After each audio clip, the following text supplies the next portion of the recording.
My name is Immaculate Kamunya, Customer Service Officer, Springboard Capital Limited. Do you think gender bias exists? Yes, gender bias does exist at the workplace and in the society. Have you experienced any gender bias in your life? I've experienced gender bias whereby women are paid less for the same amount of work they do compared to their male colleagues. What will you do to break the bias both in the society and also in the workplace? One, I will mentor my children on the importance of gender equality. Secondly, I'll take part in initiatives aimed at promoting gender equality at work or in the society. Thirdly, I'll stand up against gender bias whenever it happens.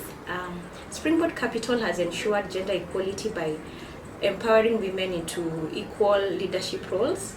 Secondly, there are clear policies that enhance gender equality. Thirdly, recruitment is done on merit and not on gender basis. Thank you. My name is Grace Masharia. I am the Products and Agency Lead at Springboard Capital. Do you think gender bias exists? I believe gender bias exists because societally we have stereotypes around men and women. We believe that men are supposed to be decisive, they're supposed to be leaders, whereas women are caring and nurturers. So this has meant that women have had to do twice the work in order to prove their position and place in leadership. Have you experienced any gender bias in your life? I have experienced gender bias in my life. I felt like I was given a position that was less than I was qualified for, and the man was given the position because he was a man anyway and he was more available than I was. What will you do to break the bias both on a society level and workplace? On a society level is to encourage to break away from the stereotype of what a man or a woman should be like. And in places of work is just coming up with policies that encourage gender equity and making the playground fair for all so that everyone can thrive under the circumstances regardless of their gender.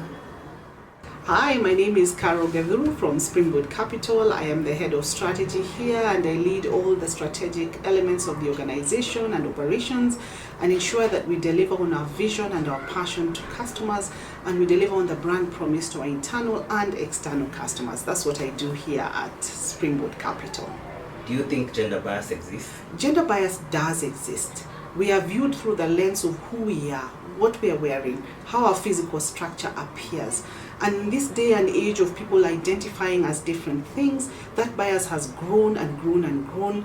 And so people first see what your gender is or is not before they actually listen to what you have to say as a human being. So gender bias does exist and it's exacerbated in this day and age more and more and more. Have you experienced any gender bias in your life? Indeed, gender bias is with us. We have experienced it as women, especially women in leadership. You find that women in leadership are first judged as a woman before you're judged for the competence and skills that you bring to the table or what it is you're able to do and deliver. So first people say, oh, is this you? You're in a financial services institution. Are you the person leading this institution? Or when people open the door and say, oh, here is the head of the organization, first you can see in the eyes of the customer, oh, is this? And then they start to listen to you. So first, people judge you by what they see before they judge you by what's in your mouth, what you're capable of doing, what's coming out of your heart, your mind, your soul, your passions, and what it is you want to do. So yes, I have experienced gender bias. There's also very few women on boards. Very few women on boards. That should tell us something.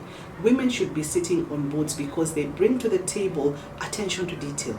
They bring to the table foresight. They bring to the table planning. They bring to the table strategy. They're able to make decisions based on a full spectrum.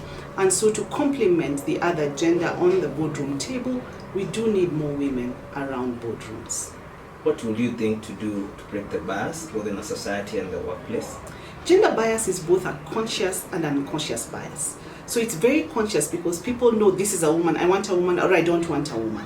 Sometimes it's even on job descriptions, it's in profiling that people don't want a woman in a certain position because they say, oh, women are too emotional, they're not able to lead themselves. And this talk is perpetuated by both men and women. Both men and women perpetuate this talk of a woman should, or a woman shouldn't, or a woman can, or a woman cannot. So there is very conscious bias and there's also unconscious bias where you judge something without bringing it to the fore. So to break this chain, we need to call out the biases. When you see a bias happening, call it out.